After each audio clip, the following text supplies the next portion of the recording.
Hey Merfolk fans, I'm Joe. Thanks for joining me. If you'd like to support my channel, please check the link in the upper right hand corner to my Patreon page.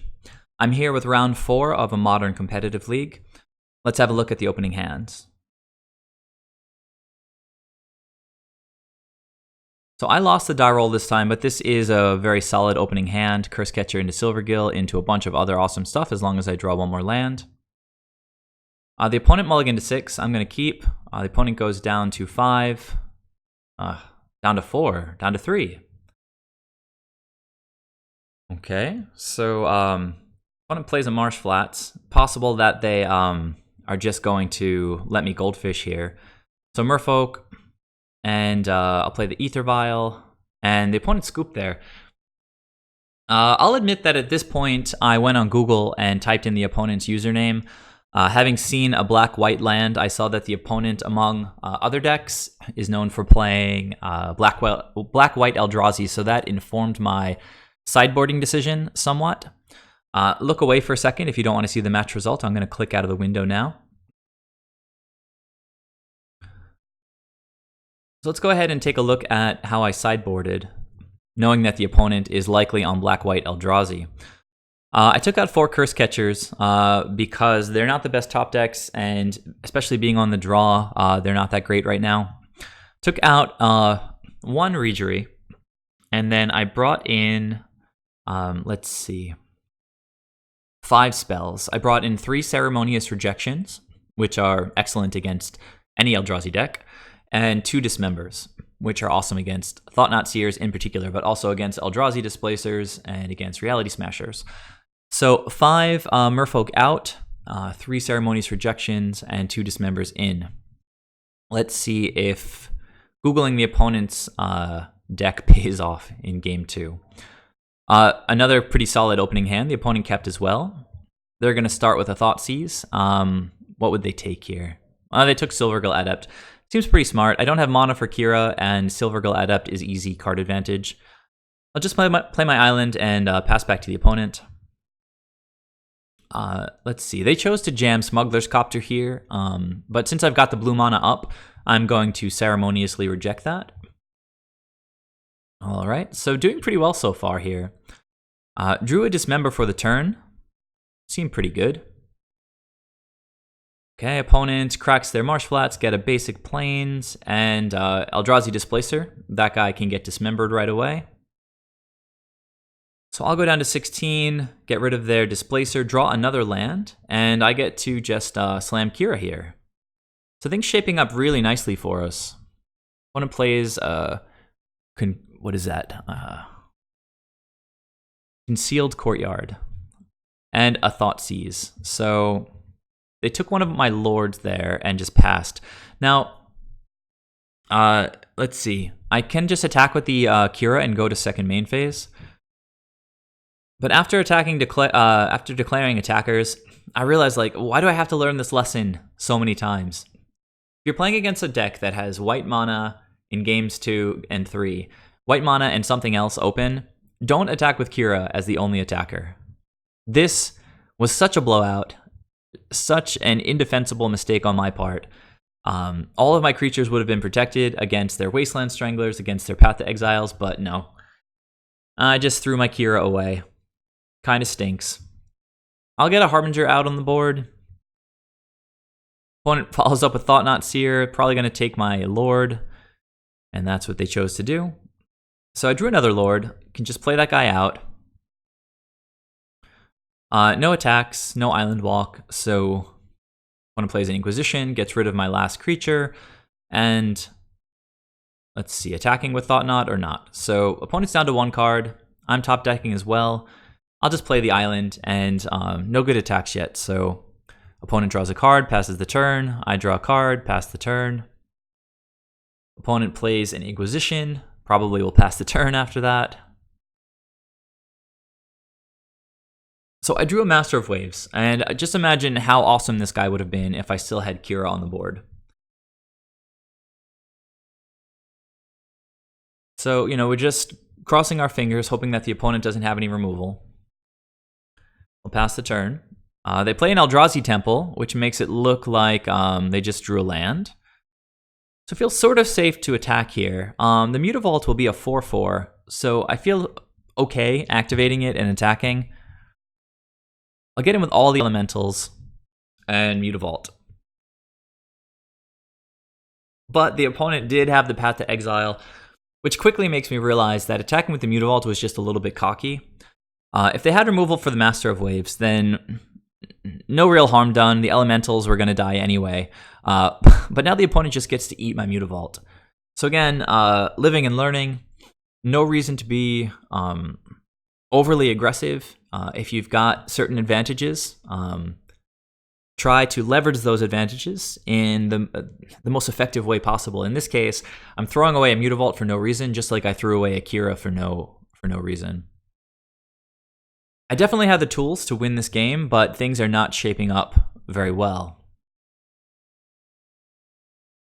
All right, and so the opponent finally top decks an Eldrazi Displacer, and if you guys are not aware, this is a pretty insane combo because they can keep blinking this guy during my draw step and exile whatever they want out of my hand. They can also, with Eldrazi Displacer, obviously just blink my blockers and just start pushing more damage. So the opponent probably should have attacked with the Thought Knot there, but I would have double blocked, I think, just to get rid of this stupid combo. But probably pretty smart on their part. Master of Waves, it was so bittersweet drawing into that guy because I just knew he was going to get taken out of my hand. Opponent displaces the Thought Knot Seer. I get to draw another card in response to the leaving trigger, but then it comes back and the opponent gets to take another card, so yuck. Aether Vial, even though it seems terrible, is actually pretty good here because once it gets up to 2 counters, the odds that the card that the opponent wants to take out of my hand is a 2-drop are pretty good, and I can just put him into play in response to the trigger with Aether Vial. So getting more instant speed stuff going with Aether Vial is actually decent. The opponent's going to blink one of my blockers here. Get in with both of their bigger creatures. I can't do anything about it, so I'll go down to 9. Opponent plays a land, down to 0 cards again. But during my draw step, again, they're going to start blinking a bunch of stuff. So blink the Thought Knot, draw a card, and then the opponent gets to take their pick. Well, 2 good cards, that's pretty good. I get to, well, no, I don't get to do anything. The opponent has another activation, so I'll get to draw another card, and then they get to have their pick. Well, Silvergill's okay, but I don't have any other Merfolk in hand, so I'm going to have to pay the full price. Well, that worked out decently. If the opponent tries to jam a Reality Smasher off the top of the deck, I've got a counter for it. I'm going to swing with my creatures while I have the opportunity because the opponent's just going to blink them anyway if they want to attack. Okay, so they took 5, and just attacking in with the Thought Knot Seer, I could chump with the Silvergill Adept. Doesn't seem great, so I just take it.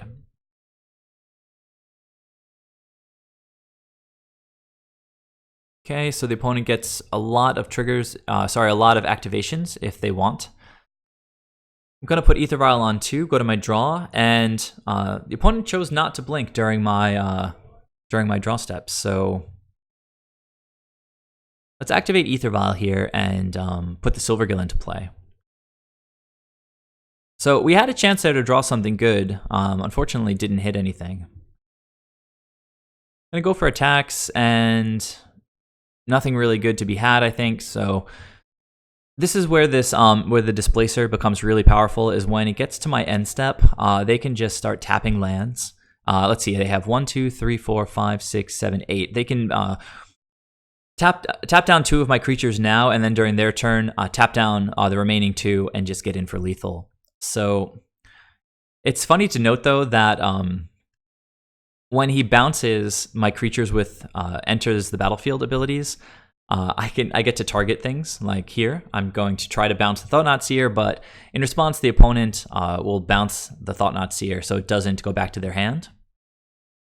I'm going to draw a card, and they get to take my Ceremonious Rejection out of my hand. Again, I totally had the tools to win this game, but 2 pretty bad missteps just made it so it wasn't going to happen. All right. So passing finally to the opponent's turn, they can just tap my my only blockers. I've got an Aether Vial in hand. All right, they're going to get in for 7. I'm only at 5. And yeah, lost a game that we should have won, which always stings, but at least watching the replays, we get to benefit from learning from my mistakes. Again, if the opponent has 2 mana up, with one of them being white, in games 2 and 3, don't attack with Kira. You might feel okay, attacking with a Silvergill Adept. They're going to have to pay for the spell at some point, and we might lose a creature. But Kira protects the whole team, and if they make us sacrifice her, it's like the opponent playing a Liliana when we only have Kira on the board. It's a terrible feeling. So just be really careful attacking with Kira by herself. All right, so look away if you don't want to see the match result. I'm going to go ahead to game 3. Okay, back with the final game against Black-White Eldrazi. This is a great hand. We've got removal, we've got counter magic, we've got Aether Vial, we've got card draw, we've got Kira. Couldn't ask for much more than this. I was pretty thrilled about this hand. So I kept and the opponent kept. We're going to play our island and our Aether Vial and pass the turn to the opponent.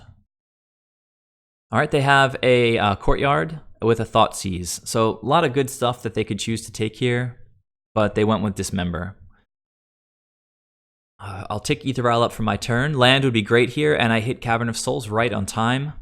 Let's play Silvergill Adept, Revealing Reejerey, and Smuggler's Copter is pretty nice. Tidehollow Sculler, though, we'll get to take whatever the opponent wants. I imagine they'll take the Kira here, just because it's such a good card. All right, opponent passes the turn. I can take Aether Vial up. So Harbinger is decent because Aether Vial is on 2, and I'll want to get that guy out of my hand. I'm going to attack with Silvergill here. The opponent's almost definitely not going to block with Tidehollow since I get my Kira back. Tidehollow is typically a precursor to a combo with Wasteland Strangler. They get to exile the Kira and kill one of our creatures. The opponent starts the turn with Thoughtseize, which is a little bit annoying. So they can take away my counter magic. Eldrazi Temple, so this is perfect 1-2 punch here. They took away my counter spell, and then they're going to play an Eldrazi that I could have countered. All right, Wasteland Strangler gets to exile the Kira for good. Or rather, I think it puts it into my graveyard, but it's as good as exiled. Kill my Silvergill Adept. Swing for 2 with the Tidehollow Sculler. So I do have Aether Vial here with Harbinger. So at the very least, I can bring Harbinger in. I thought for a moment about whether I wanted to actually bounce the Tidehollow or not. We don't really love getting cards taken out of our hand. But next turn, I'll be able to tick Aether Vial up and play Smuggler's Copter. So I actually feel fine bouncing the Tidehollow, keeping my life total higher, and forcing the opponent to recommit resources if they want to get that Tidehollow back on the table. The opponent's already taken 4 from their Thoughtseizes, and a bit, I think, from Cave of Koilos. They're already at 12 life. So it seems like keeping fewer creatures on the board on their side is probably a smart idea. I'm going to play Smuggler's Copter and then get in with Harbinger here. If the opponent wants to block with the Wasteland Strangler, that's fine with me. And if they play out the Tidehollow again, I can Vial in the Reejerey, and the opponent won't get any cards out of my hand. So this was very surprising. The opponent top-decked Entreat the Angels and says you may cast Entreat the Angels for its miracle cost. The miracle cost, it doesn't show it on this trigger, is actually 2 white and X. So they can only do it for 1, but it would give them a 4/4 flyer, which seems actually really good in this spot. Almost a miracle. So there's a 4/4 Angel. It's going to keep me from attacking with Smuggler's Copter. But I'll get a Reejerey on the board. Potentially get some tapping triggers. We'll leave that on 3 for the time being. And Lord of Atlantis couldn't have come at a better time. You get full Merfolk synergies here. buffs, Island Walk, and tapping creatures down. So we will get to attack with Smuggler's Copter after all. Crew it up, swing, and we'll get to loot away an island. For a Ceremonious Rejection, things are looking up. The opponent does have that 4/4 flyer though, which is slowing us down a little bit, but they're at 5 life now. Okay, this looks like a Thought-Knot Seer, and it is. So we hardly knew you, Ceremonious Rejection. Getting exiled immediately from our hand. But the opponent is at a precariously low life total. If we draw any Merfolk here, we can tap the flyer and get in for 3 in the air and 3 on the ground, with the opponent only having 1 blocker left. So let's see if we drew a Merfolk. We did. We drew another quite good Merfolk. So we'll tap the flyer, crew up the Copter, and swing with everybody we can. All right, so we got there against Black-White Eldrazi, despite me punting in game 2. Let me know your guys' thoughts. Is this a favorable matchup? I feel like the Eldrazi and Taxes matchup is actually harder than the straight-up Black-White Eldrazi matchup, but I know that this one can be just extremely difficult if the opponent just hits their curve of Thoughtseize into Tide Hollow, into Wasteland Strangler, into Thought-Knot Seer, into Reality Smasher. They've got a lot of great stuff. Once they get Eldrazi Displacer online too, it can be almost impossible to beat them. But I've done decently well against them in recent matches. So yeah, again, let me know your thoughts. Please leave some comments. If you'd like to support my channel, it takes a lot of time and effort to make these videos. And if you'd like to contribute a little bit, I'd really appreciate it. Subscribe if you haven't already, and tune into the next video where I'll be going into the 5th round of this modern competitive league. I'm currently sitting at 4-0, so we've got another chance to go 5-0 in a competitive league. So thanks for watching, guys. I'll see you soon. Bye.